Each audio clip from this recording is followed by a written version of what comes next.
Las primeras expresiones del terrorismo contemporáneo traslucen claramente la idea muy enraizada de que la pertenencia identitaria a una misma comunidad justifica cualquier acto violento siempre que esas identidades no sean respetadas debidamente por la amplia mayoría.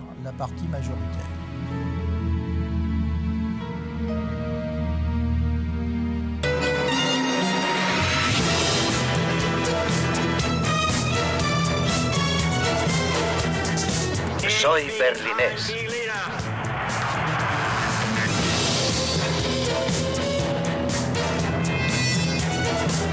Lo que queremos es la independencia absoluta.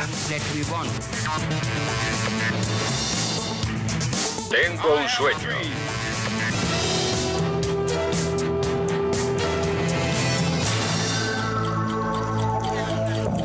Cuando el mundo se tambalea.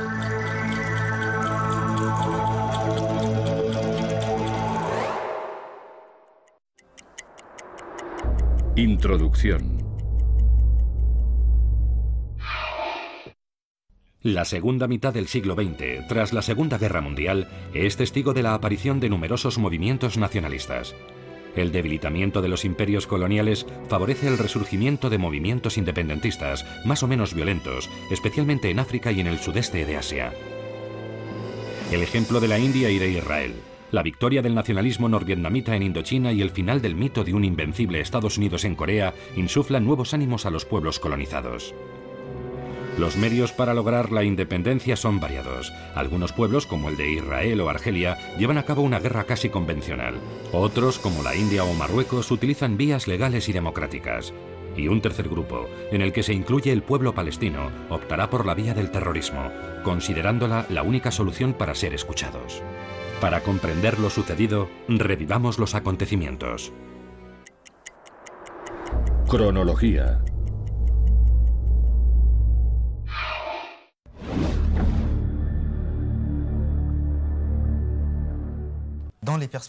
En la perspectiva contemporánea, podemos hablar de nacionalismo cuando en el interior de un Estado, cuyas fronteras están claramente delimitadas, hay una población que aspira a vivir en común y que se define por parámetros comunes.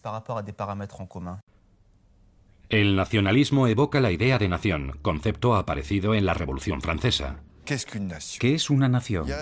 Existe la definición de Barrés y de Borás. Es la tierra y son los muertos, es la historia. Pero hay una definición mejor de Renan que creo se ajusta más a la idea moderna de nación. Es el sueño de un futuro compartido. El nacionalismo liberador se apoya en una unidad histórica fuerte, en una misma cultura y generalmente en una misma lengua. El siglo XIX y principios del XX fueron testigos de la creación de numerosas naciones independientes en Europa: Grecia, Italia, Alemania, Austria, Hungría, Polonia, países bálticos. El nacionalismo dominador se basa en la superioridad de su propia nación sobre las demás y rechaza a los enemigos del exterior y del interior. El fascismo italiano y el nacionalsocialismo alemán son dos claros ejemplos.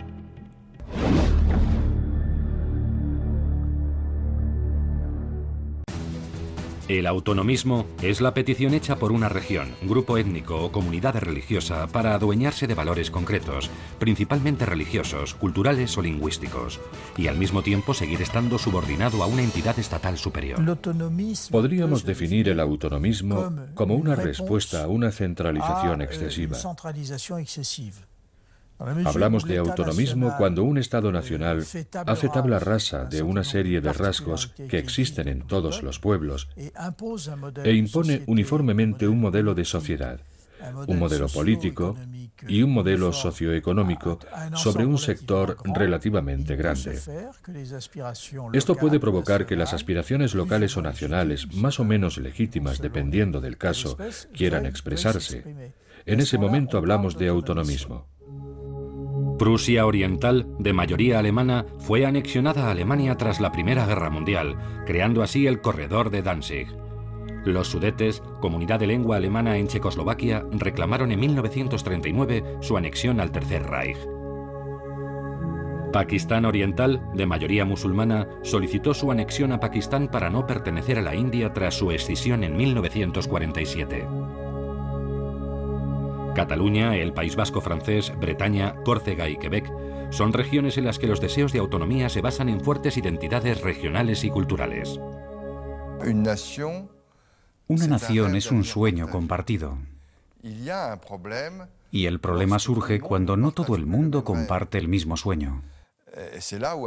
Entonces es cuando aparece la noción de separatismo. La desintegración de la antigua Yugoslavia es un ejemplo de regiones totalmente diferentes que reclaman su independencia en lugar de continuar agrupadas en una única entidad estatal.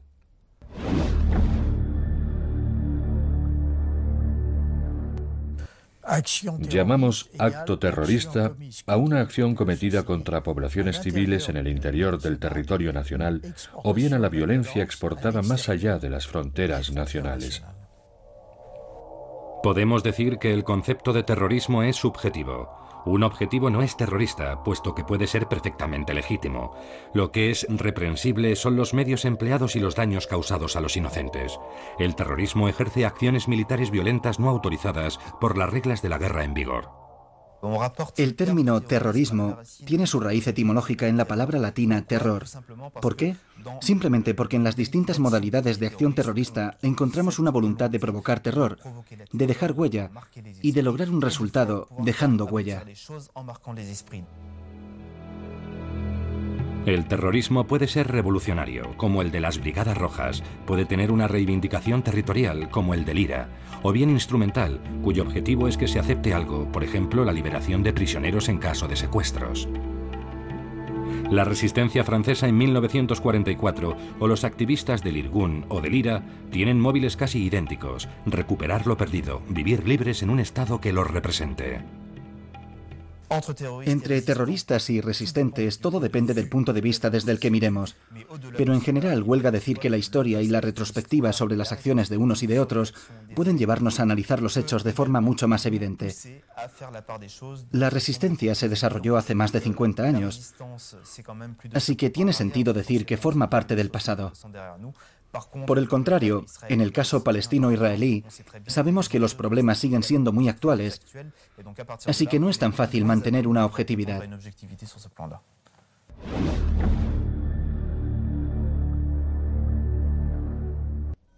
Los últimos años de la década de los 60 son testigos de la aparición mundial de la protesta estudiantil y de una ola de reivindicaciones de los jóvenes que exigen un cambio social radical. A pesar de un periodo económico positivo en el que el nivel de vida mejora considerablemente, los jóvenes, inquietos por su futuro, aspiran a más libertades. Libertad de palabra, libertad para viajar, libertad sexual. La música, la moda, la literatura, el cine y la televisión crean nuevos códigos y comportamientos.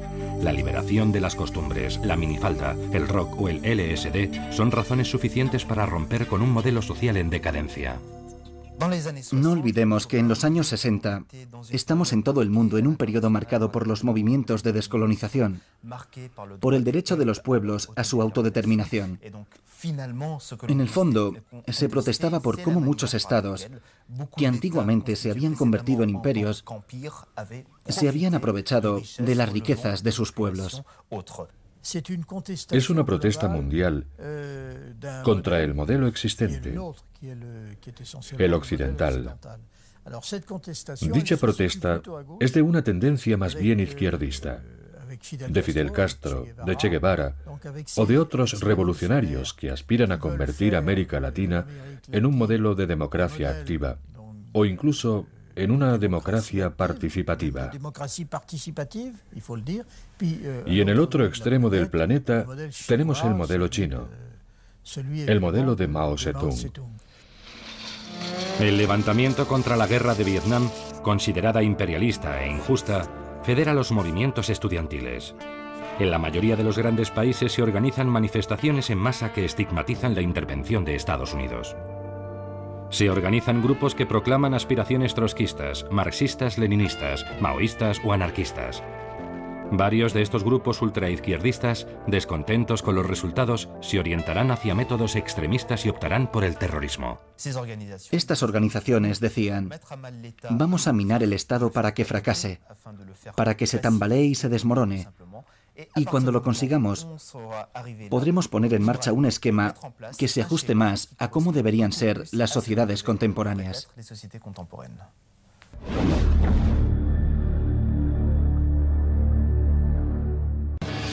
Dos grupúsculos optarán por el terrorismo y alcanzarán fama mundial: la facción del Ejército Rojo y las Brigadas Rojas. El primero, conocido como la Banda Bader, lo fundan Andreas Bader y Ulrike Meinhof en Alemania. En los años posteriores a la posguerra, Alemania da la espalda con decisión a su pasado, que es muy traumatizante. Se embarca con todas sus fuerzas en una tarea de recuperación económica, una tarea que hace hincapié en los valores del trabajo, que revaloriza el capital y que instaura el liberalismo como la doctrina única. Para ello, debe pagar el precio de las desigualdades, que no debemos pasar por alto.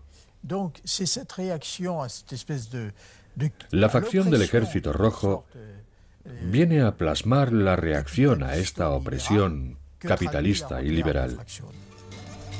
Las Brigadas Rojas son un grupo terrorista italiano creado por Renato Curcio y Alberto Franceschini. Las Brigadas Rojas italianas se inscriben claramente en la vieja tradición anarquista. Indudablemente, lo que está en liza es la existencia del Estado italiano. El Estado italiano es un estado de creación reciente. Apareció en la segunda mitad del siglo XIX,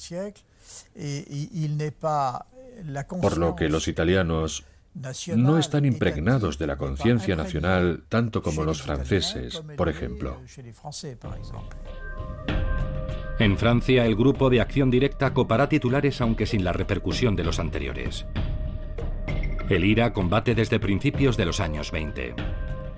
ETA se crea en el 59. La OLP en el 64.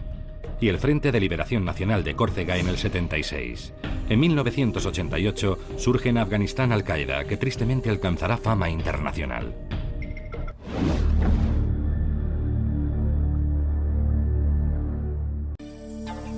Las Brigadas Rojas en Italia y la facción del Ejército Rojo en Alemania tiñen de sangre los primeros años de la década de los 70, conocidos como los años de plomo.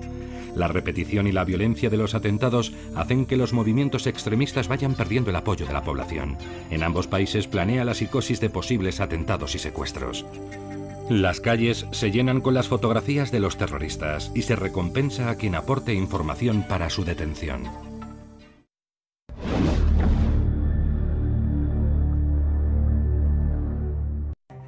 Múnich, 5 de la mañana del día 5 de septiembre de 1972. Con ocasión de los Juegos Olímpicos, un comando palestino se introduce en la Villa Olímpica, mata a 2 deportistas israelíes y secuestra a otros 9. Los Juegos Olímpicos de Múnich constituyen un punto de inflexión. Se trata de una de las manifestaciones más destacadas, si no la más, del terrorismo identitario. A las 7 de la mañana, 12.000 policías y 25 francotiradores se preparan para intervenir. A las 12 del mediodía, los terroristas de la organización palestina Septiembre Negro lanzan un ultimátum. Israel debe liberar a 250 prisioneros políticos palestinos. Además, quieren negociar con el gobierno de Alemania Occidental. A las 15 horas, Tel Aviv rechaza cualquier negociación. Los rehenes y los terroristas son evacuados en helicóptero a un aeródromo militar. A las 23 horas, en el aeródromo, se escucha un tiroteo. Todos los rehenes y 5 terroristas han muerto, y otros 3 terroristas han sido detenidos. Los Juegos Olímpicos de Múnich terminan bañados de sangre. Podríamos decir que los Juegos Olímpicos de Múnich de 1972 son en cierto modo los antepasados de los atentados del 11 de septiembre, o al menos uno de los precursores de los atentados del 11 de septiembre, ya que en aquel ataque terrorista hubo una fuerza de ataque. Pero creo que es necesario subrayar los matices diferenciadores. En los acontecimientos de los Juegos Olímpicos de Múnich hay una reivindicación nacionalista palestina, mientras que en los del 11 de septiembre no hay absolutamente ninguna reivindicación nacionalista.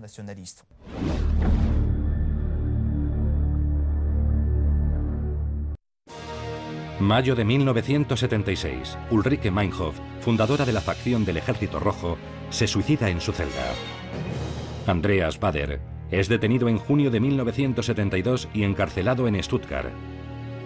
En octubre de 1977 es encontrado muerto en su celda. Otros 2 militantes de la banda Baader también son encontrados muertos. La investigación oficial concluye que se trata de un suicidio colectivo provocado por el fracaso del secuestro de un avión en Mogadiscio. El objetivo, su liberación a cambio de la de los rehenes. La tesis oficial es refutada por los entornos de extrema izquierda, que denuncian una ola de asesinatos políticos orquestada desde Bonn. La muerte de Baader y el fin de su banda cierran una época en Alemania, si bien otros militantes toman temporalmente el liderazgo de la facción del Ejército Rojo. En Italia, el final de los años 70 marca el declive de la actividad terrorista de las Brigadas Rojas.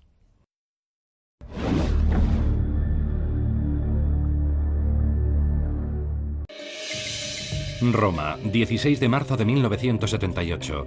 Las Brigadas Rojas secuestran a Aldo Moro, presidente del Partido de la Democracia Cristiana en Italia. Tras varias semanas de búsqueda, se solicita la puesta en libertad de presos a cambio de su liberación. Las Brigadas Rojas exigen la liberación de 13 militantes brigadistas y de su jefe histórico, Renato Curcio. Las autoridades italianas se niegan. El 9 de marzo de 1979, Aldo Moro es encontrado muerto en Roma en el maletero de un coche, cerca de la sede de Democracia Cristiana.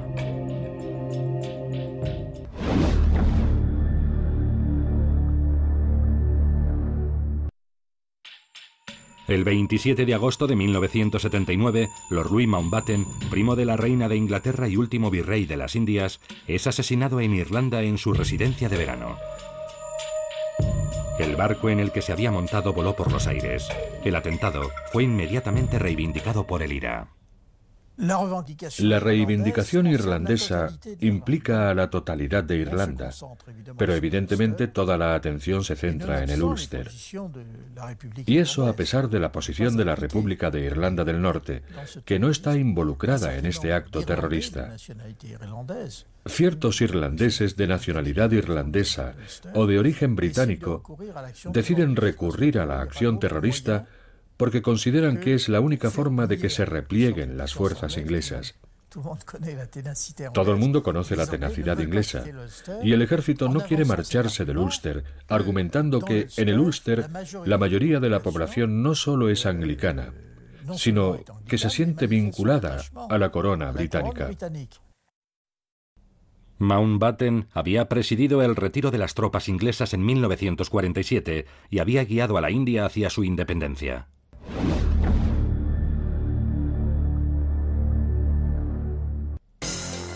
En los 80, en un clima en el que las organizaciones terroristas se confunden, las policías europeas se esfuerzan para detener a sus militantes. Existe una conexión muy fuerte entre las Brigadas Rojas italianas, la facción alemana y Acción Directa. Casi podríamos decir que son, en cierta manera, nuestros adversarios quienes nos obligan a trabajar conjuntamente. La colaboración internacional se intensifica, lo que permitirá realizar progresos significativos. Aumentan los fondos, los medios y los individuos destinados a estas tareas. Los estados europeos desean erradicar el terrorismo. Estos estados no se lo pensaron dos veces a la hora de infiltrarse en las organizaciones o de detener a individuos, incluso a la hora de recurrir a asesinatos directos o intentos de asesinatos directos, con el fin de ir minando las estructuras terroristas. Pero transcurridos aquellos años de plomo, una vez terminados aquellos años de extrema violencia, No cabe duda de que los estados han seguido manteniendo las mismas líneas de acción o de disuasión con respecto a cualquier organización susceptible de aprovecharse del Estado. Si bien algunos terrorismos clásicos como el de las Brigadas Rojas o el de la Banda Badr son fácilmente clasificables y es posible combatirlos por medios convencionales, aparecen otras células terroristas. Perfectamente integradas en la población, se muestran solo puntualmente, lo que dificulta al extremo su seguimiento. Están en el origen de los grandes atentados de los años 80.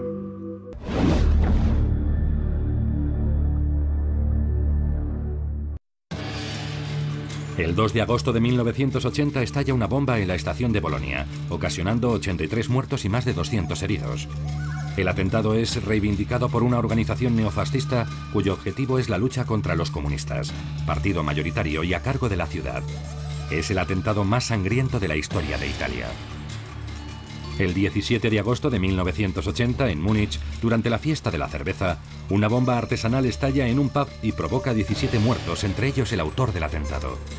También una organización de extrema derecha reclama la autoría del atentado.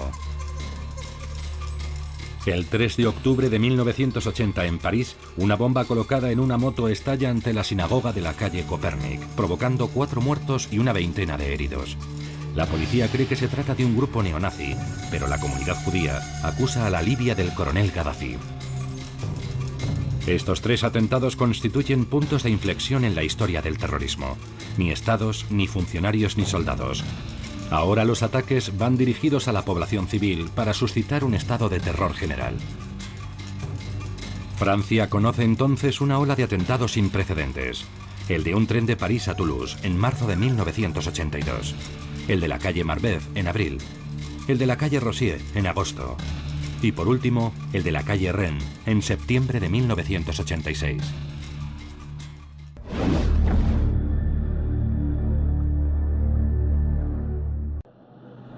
A principios de los 80, para Israel, es crucial controlar su frontera norte. Desde hace más de 10 años, los combatientes palestinos utilizan el sur del Líbano como base para lanzar operaciones de acoso sobre Israel.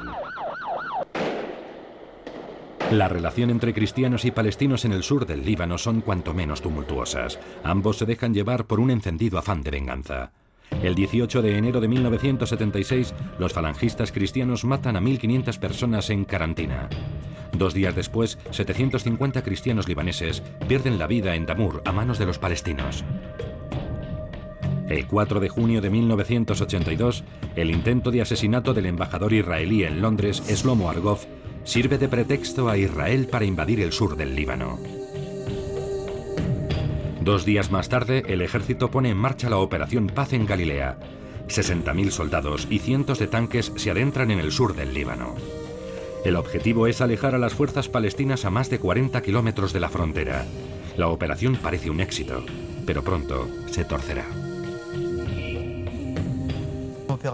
La Operación Paz en Galilea llega en un momento en el que los israelíes se proponen disuadir a los palestinos para que no lancen ataques, cohetes o misiles en su contra. Al mismo tiempo, los israelíes también aspiran a controlar la región del Líbano, porque el Líbano había sido ocupado anteriormente por los sirios, que habían entrado en el territorio en 1976. Es decir, que los israelíes se dijeron, hasta aquí hemos llegado. Las milicias cristianas libanesas cometen el 16 de septiembre de 1982 las masacres de los campos de Sabra y de Chatila. El mundo entero, al ver los horrores cometidos, empieza a empatizar con la causa palestina. La Organización para la Liberación de Palestina, expulsada del sur del Líbano, se refugia en Túnez. Yasser Arafat es sin duda un líder que ha liderado un enfrentamiento. Este enfrentamiento coincide con parámetros de tinte nacionalista. Al mismo tiempo, observamos una ambigüedad en la manera en que la OLP, la Organización para la Liberación de Palestina, apeló a acciones violentas, a un polvorín global en cuyo seno puede prevalecer el terrorismo.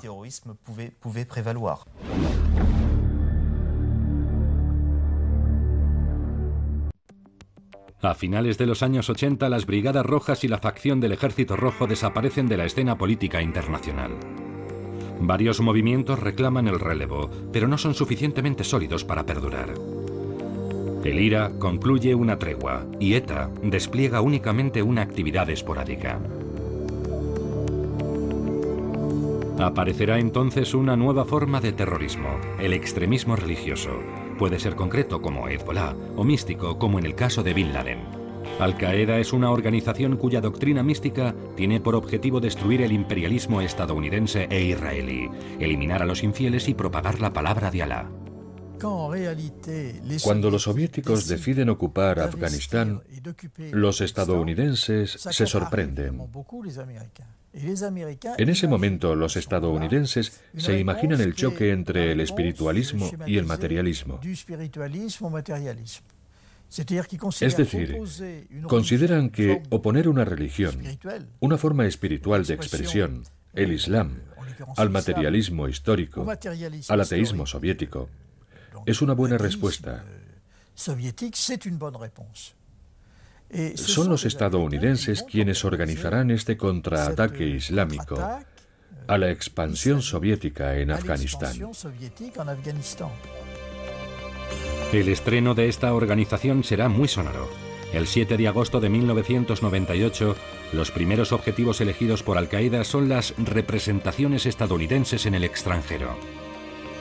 Las embajadas de Nairobi y de Dar es Salaam son objeto de atentados suicidas con coche bomba. Los desperfectos son muy importantes y se alcanza la cifra de 224 víctimas. Si bien estos atentados suicidas no son ninguna novedad, la planificación y la envergadura de los mismos constituyen algo sorprendente. Ha nacido el terrorismo de masas.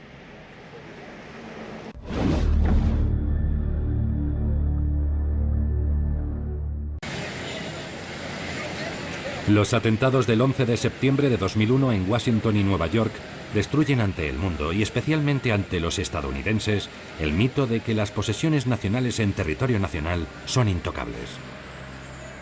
Por segunda vez en su historia, desde Pearl Harbor, los estadounidenses que se creían seguros en territorio nacional son atacados en su propio terreno. El shock es demoledor. Es una amenaza que desde hacía mucho tiempo se había pasado por alto.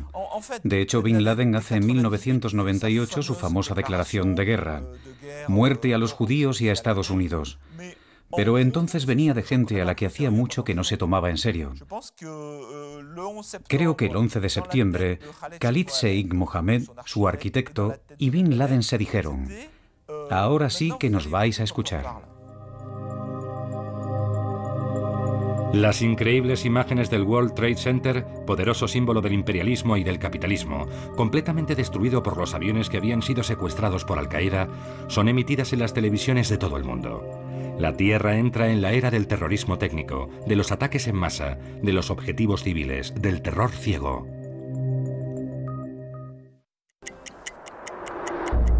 Actores.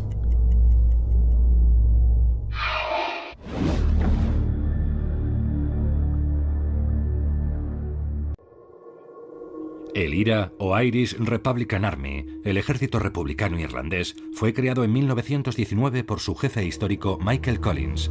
Su brazo político es el Sinn Féin. El objetivo del grupo nacionalista era la creación de una república unificada de Irlanda. Combate contra Gran Bretaña en la Guerra de la Independencia hasta 1921, momento en el que Irlanda del Sur es declarada independiente y recibe el estatus de dominio en el seno de la Commonwealth. No obstante, 6 condados del Ulster, en el norte del país, permanecen bajo control británico directo. Tras la Segunda Guerra Mundial, con el resurgimiento de los sentimientos nacionalistas, el Estado Libre de Irlanda se convierte en una república independiente. El IRA inicia una campaña de atentados para obligar a Gran Bretaña a restituir a Irlanda los 6 condados del Ulster. El conflicto armado dura hasta el alto el fuego de 1962, sin que se produzca ningún cambio. El 30 de enero de 1972, la policía británica dispara durante 14 días contra manifestantes irlandeses. Es el Bloody Sunday, el Domingo Sangriento. El IRA contraataca el 21 de julio haciendo explotar en 1 hora 22 bombas en Belfast. Es el Bloody Friday, el Viernes Sangriento. En total, 16 víctimas y 130 heridos. La lucha continúa durante varios años sin una solución. En 1983, Gerry Adams, militante del IRA y nuevo diputado de Belfast Occidental, dirige el IRA hacia una política menos violenta. En 1998, el IRA acepta por primera vez un alto el fuego. En 25 años, los enfrentamientos han causado más de 3.000 víctimas. El 28 de julio de 2005 anuncia el fin definitivo de la lucha armada y su intención de reunificar Irlanda por la vía democrática.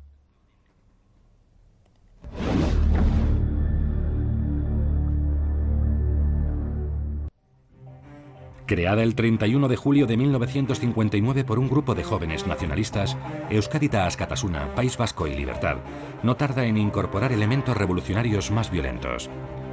Su objetivo es conseguir la independencia o, en el mejor de los casos, la autonomía del País Vasco español.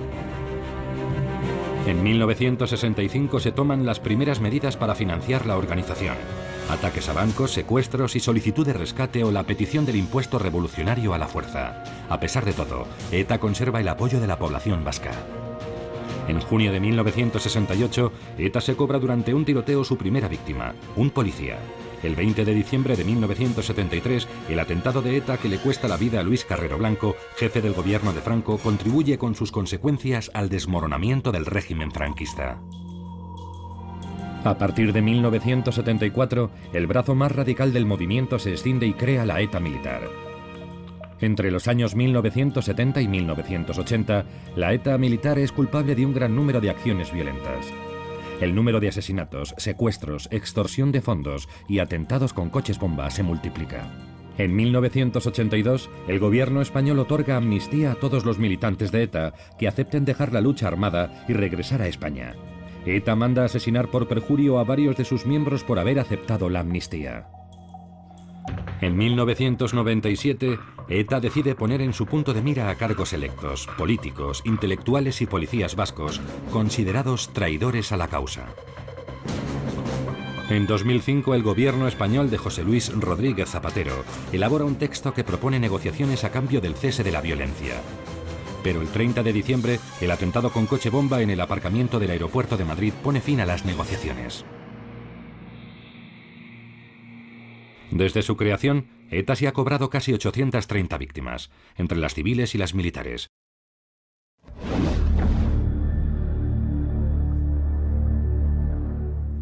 En Francia, entre 1970 y el año 2000, existe un movimiento autonomista que desarrolla una intensa actividad, el Frente de Liberación Nacional de Córcega. La noche del 4 al 5 de mayo de 1976, 22 bombas explotan por toda Córcega, así como en Niza y Marsella. Ese es el atronador anuncio de la creación del FLNC. El 5 de mayo concede su primera conferencia de prensa en un lugar simbólico, el convento en el que Paoli había proclamado en 1755 la independencia de Córcega. Allí mismo reclama la autodeterminación de la isla y se declara dispuesto a la lucha para lograrlo. Al igual que ETA, el FLNC intenta basar su legitimidad en el apoyo de la población corsa, jugando la baza del nacionalismo. Pero la subida de los impuestos revolucionarios y la violencia de los atentados, publicidad que va en detrimento del turismo, principal fuente de riqueza de la isla, aleja al FLNC de su base popular. En 1983 queda oficialmente disuelto, si bien algunos movimientos anexos reclaman ser sus herederos, como el FLNC, Canal Histórico, o el más radical MPA, Movimiento para la Autodeterminación.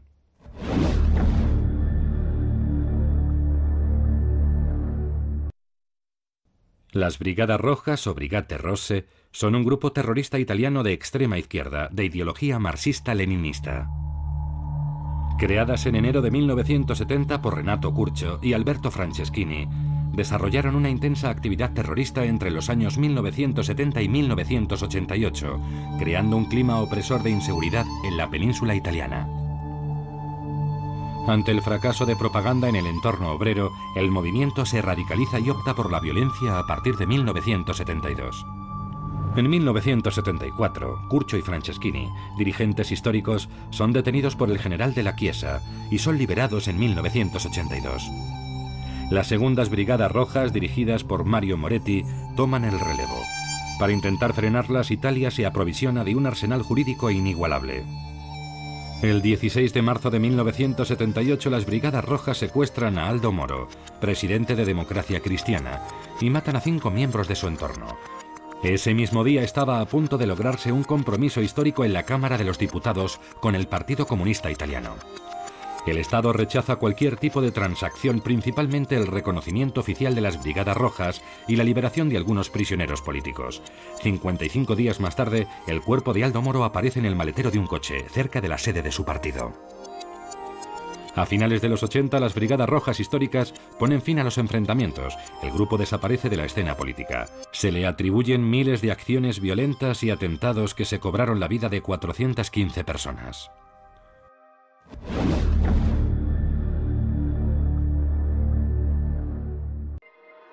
El equivalente alemán de las Brigadas Rojas es la facción del Ejército Rojo.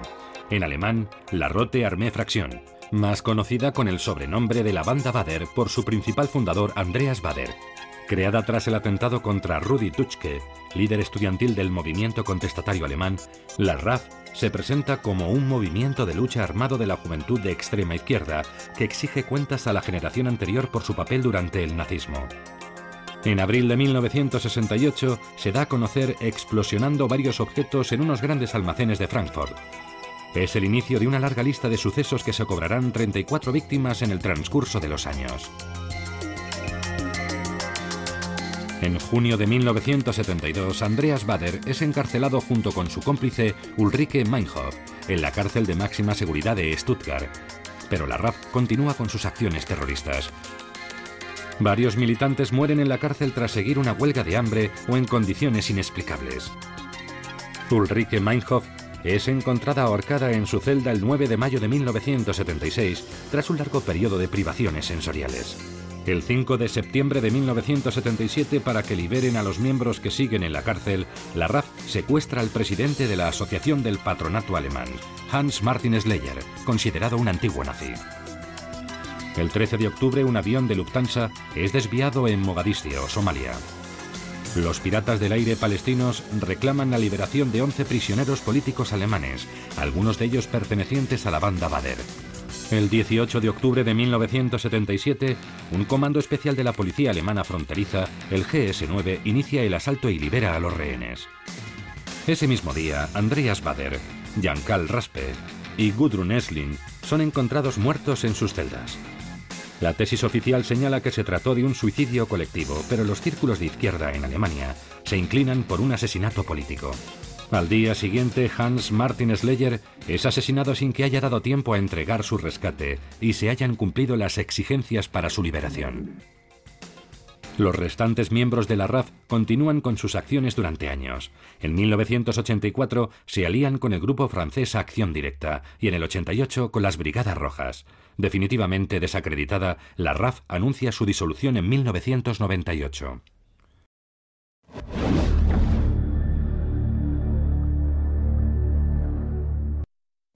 El movimiento nacionalista judío encuentra su origen en la reacción de los celotes, grupo de fanáticos hostiles a la ocupación romana en Palestina en el primer siglo de nuestra era.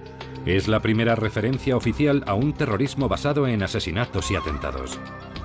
Casi 2000 años más tarde, a finales del siglo XIX, renace el nacionalismo judío, adquiere el nombre de sionismo y propugna la fundación de un Estado judío sobre la histórica Palestina. Durante los 30 primeros años del siglo XX, el sionismo intenta implantar colonias en Palestina. Gran Bretaña, que controla el territorio, promulga una serie de leyes que limitan la inmigración judía. La Haganá, el ejército secreto judío, organiza la inmigración clandestina y pone en pie a las policías de protección de los colonos contra la amenaza de las poblaciones árabes. El Irgun, grupúsculo judío extremista, se decanta por los ataques terroristas, declarando que solo será posible echar a los ingleses de Palestina por la fuerza. Entre 1930 y 1946, el Irgun es responsable de numerosos asesinatos y atentados. Uno de ellos, el recordado ataque al Hotel del Rey David, cuartel general de las fuerzas inglesas que provocó la muerte de 110 soldados ingleses. Sin embargo, lo que cambiará la situación será el fin de la Segunda Guerra Mundial. La comunidad internacional ejerce presión para que se otorgue a los supervivientes de la Shoah un territorio en el que asentarse. El 14 de mayo de 1948, David Ben Gurión proclama el nacimiento del Estado soberano de Israel. En los meses posteriores, la Haganá absorbe al Irgun. Es el fin del terrorismo en Israel.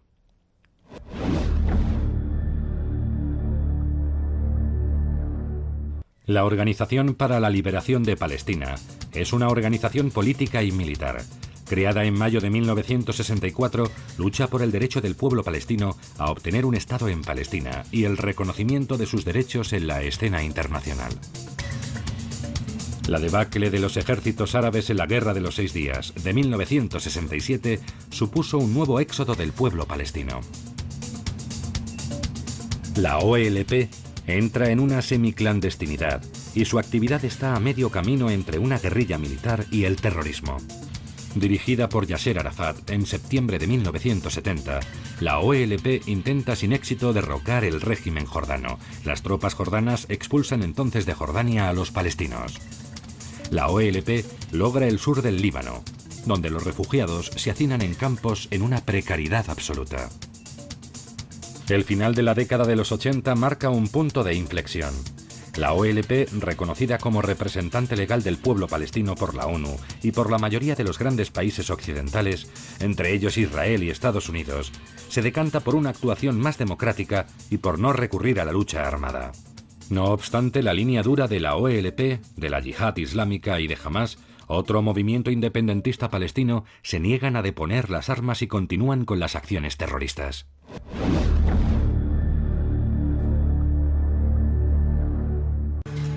Al-Qaeda, literalmente la base, es una organización islamista creada en 1988 y dirigida por Osama Bin Laden.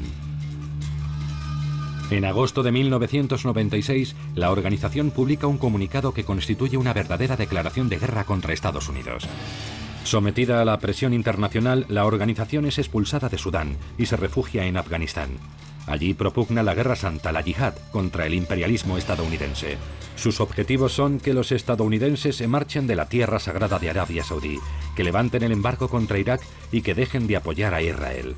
El 7 de agosto de 1998, Al-Qaeda ordena los atentados contra las embajadas estadounidenses en Nairobi, Kenia, y Dar es Salaam, Tanzania.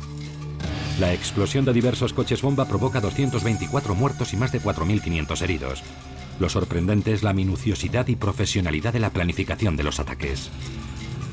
Ese control, hasta el más mínimo detalle, será una de las claves esenciales del éxito de los atentados del 11 de septiembre.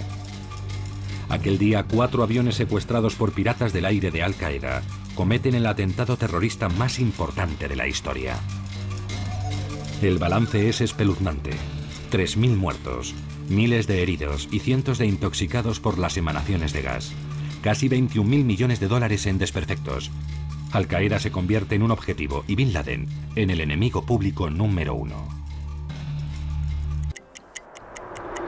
Consecuencias.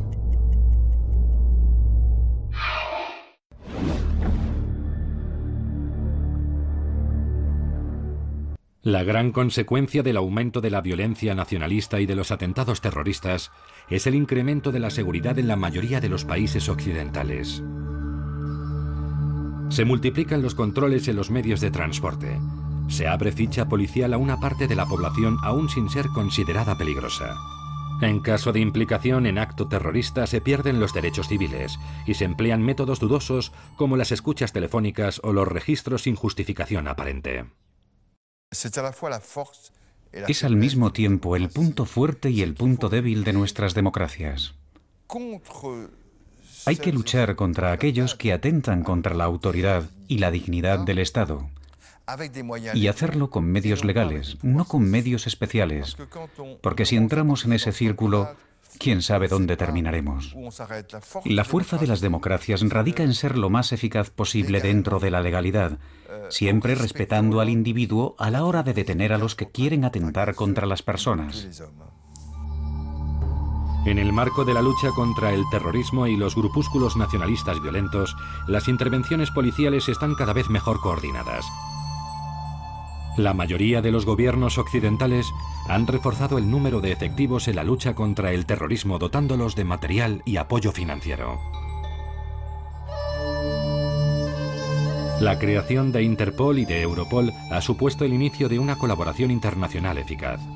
Ambas entidades supraestatales luchan contra el terrorismo y el delito a gran escala. La lucha contra los nacionalistas que emplean la lucha armada clandestina y la detención de terroristas implican medios excepcionales, medios que se salen del campo de la legislación del derecho común aplicado habitualmente. Una serie de textos legislativos y reglamentarios permite a las autoridades adoptar medidas especiales en el marco de este complicado enfrentamiento. Los terroristas pierden sus derechos civiles, un cambio que algunos consideran una medida peligrosa y que quizá atente contra los derechos del hombre. Cuando vemos que una democracia opta fácilmente por métodos autoritarios, debemos preguntarnos si la democracia es en realidad un derecho. Creíamos que teníamos derecho a la democracia y que habíamos instaurado el respeto a los derechos del individuo. En teoría están por encima de todo lo demás, pero lo que comprobamos es que a fuerza de decretos y de reglamentos terminamos mermando lo que considerábamos un derecho, es decir, los derechos del hombre y las libertades públicas, algo que en teoría prevalece sobre todo y sobre todos. Tras un atentado terrorista, la psicosis se adueña de la población. La desconfianza en ciertos medios de transporte, la obsesión por no acudir a lugares públicos, la huida de los inversores y la caída del consumo son las principales consecuencias del terrorismo.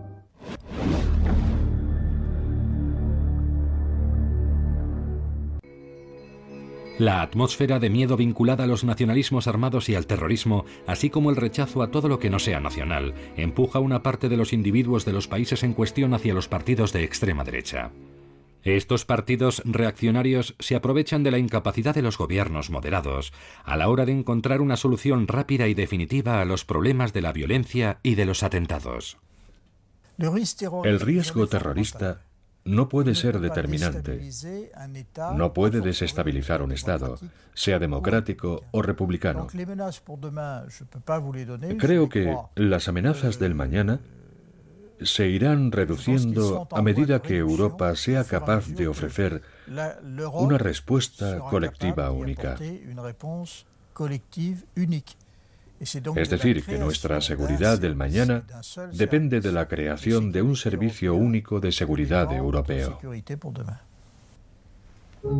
La explosión del terrorismo tiene otras consecuencias internacionales. Países sospechosos de ejercer de base de apoyo al terrorismo son señalados con el dedo o bien son objeto de un embargo o de sanciones internacionales. La Libia del coronel Gaddafi siempre ha albergado campos de entrenamiento para terroristas. Jordania, Yemen, Pakistán y Siria también han sido señalados por su apoyo a los terroristas y por darles asilo. Tras el 11 de septiembre de 2001, Irak y Afganistán son acusados de haber financiado, apoyado y ocultado a Osama Bin Laden. Estados Unidos denuncia formalmente a Irak y Afganistán por formar parte del llamado Eje del Mal, lo que da pie a que su ejército invada Afganistán en 2001 e Irak en 2003, hecho que conducirá a la caída del régimen Baas de Saddam Hussein. Rumsfeld, Cheney y otros dirigentes son individuos objetivamente peligrosos porque han mentido a Estados Unidos y al mundo entero.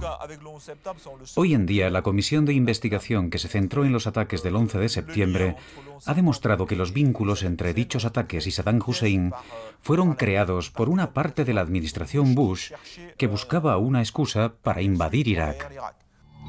No obstante, la resistencia nacional y religiosa continúa vigente en uno y otro país, y desde entonces miles de soldados han encontrado la muerte en territorio iraquí. Desde el año 2003 continúan produciéndose atentados suicidas, coches bomba, emboscadas, ataques de la guerrilla urbana, secuestros y asesinatos. Ya no hay verdaderas reivindicaciones nacionalistas. La casi totalidad de los países han accedido a la independencia. Sin embargo, los extremismos religiosos, especialmente los islámicos, son cada vez más activos y sus métodos de combate se parecen a los del terrorismo, si bien incluyen rasgos de fanatismo y unos medios que no se daban en el terrorismo de los 80. Los atentados suicidas son imposibles de controlar. ¿Cómo detener a alguien que está dispuesto a perder la vida para llevar a cabo un acto que le supondrá ganar un estatus de mártir y acceder al paraíso? Este movimiento árabe es el que a menudo ha tomado por error a Bin Laden como portavoz. En el fondo son individuos que llevan mucho tiempo queriendo decir algo, pero a los que nunca se ha escuchado. Además, hoy en día las armas de destrucción masiva están al alcance de cualquier grupo terrorista. Gas, agentes químicos o bacteriológicos, contaminación del agua o de productos de consumo. Incluso existe un probable peligro nuclear. El terrorismo del mañana constituye un riesgo capital para las sociedades occidentales. Apuntes.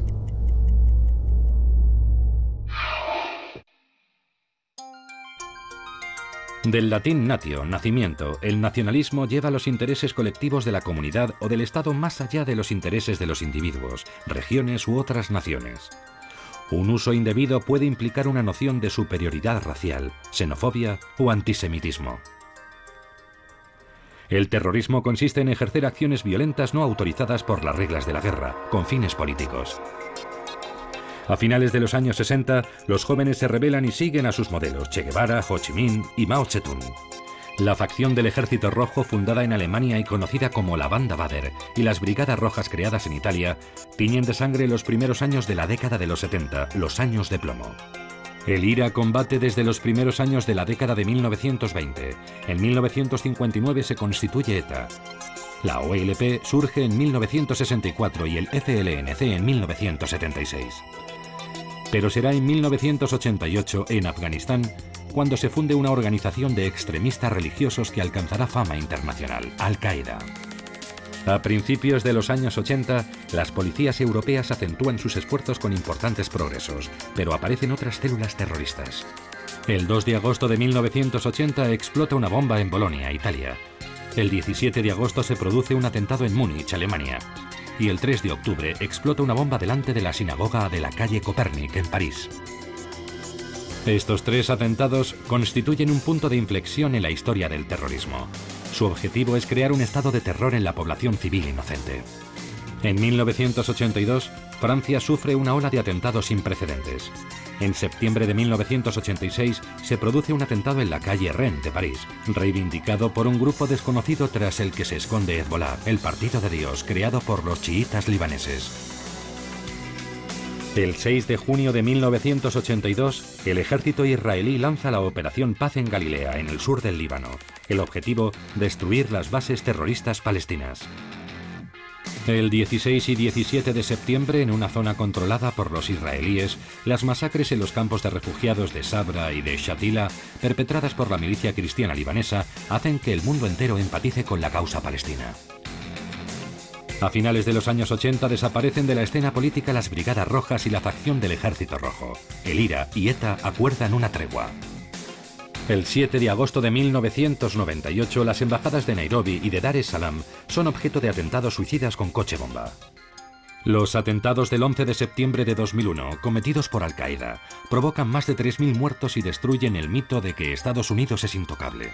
El mundo entra en la era del terrorismo técnico, de los ataques en masa, del terror ciego. El terrorismo del mañana es un riesgo capital para las sociedades occidentales.